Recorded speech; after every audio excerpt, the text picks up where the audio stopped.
Hey there, Adam here with my LOSI 22 mid-motor conversion. As you can see, this car is set up as an outlaw. That is due in part because a local friend of mine wanted to run his LOSI 22 as his current outlaw car. He was interested in using my conversion kit, and I was all for it until I started thinking about it, that it wasn't going to work the way it was. Initially, the servo was mounted up here to keep it all compact, but that caused the front end to be sitting relatively high.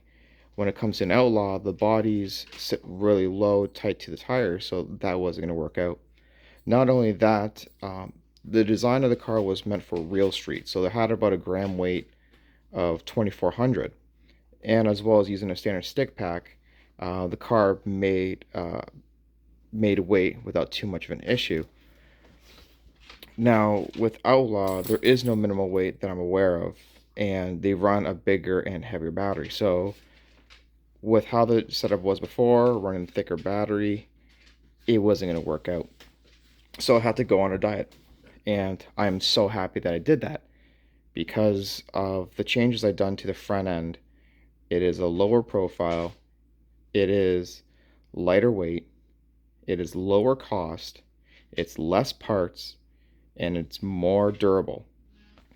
And let's get into the updates. So, servo is mounted up front on the bumper now.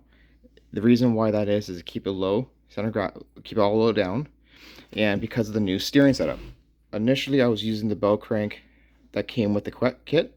I wanted to have the bell crank steering so I didn't have a bump steer issue that's commonly found with just a direct servo setup. Taking inspiration from the original LOSI 22 and the RTR version, I'm using almost like a rack and pinion setup where I have a single piece, tie rods are connected to it, and the servo mounts to it. So this all works in unison off of one part, and it's inside a slider built into the bulkhead, keeping all compact. Other key features that you are seeing is that I have a floating body mount mounted right to the hub. I have made brand new steering or not caster blocks for it, and this is a 15-degree version. So this has 15 degrees of caster. There will also be a 10 and a 5 degree, so you can tune that in. With the front end, even though it has short shocks and it's a low bulkhead, it has tons of travel, as you can see.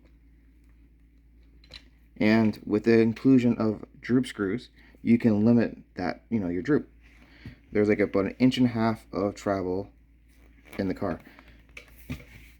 And as you can see, body posts stay completely flat and perpendicular to the chassis.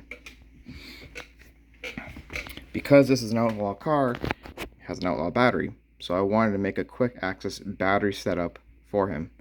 Using the chassis holes for the original battery stuff for like a real street, I made a 2-post bracket and a strap to hold it down, and it's super easy.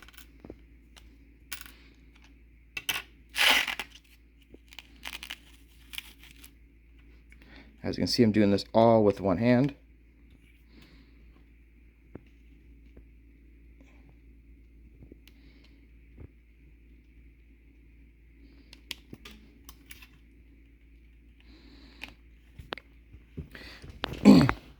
So it just goes like that. Now, with this, because you can move battery out, these can be moved up in the holes to change where your battery positions.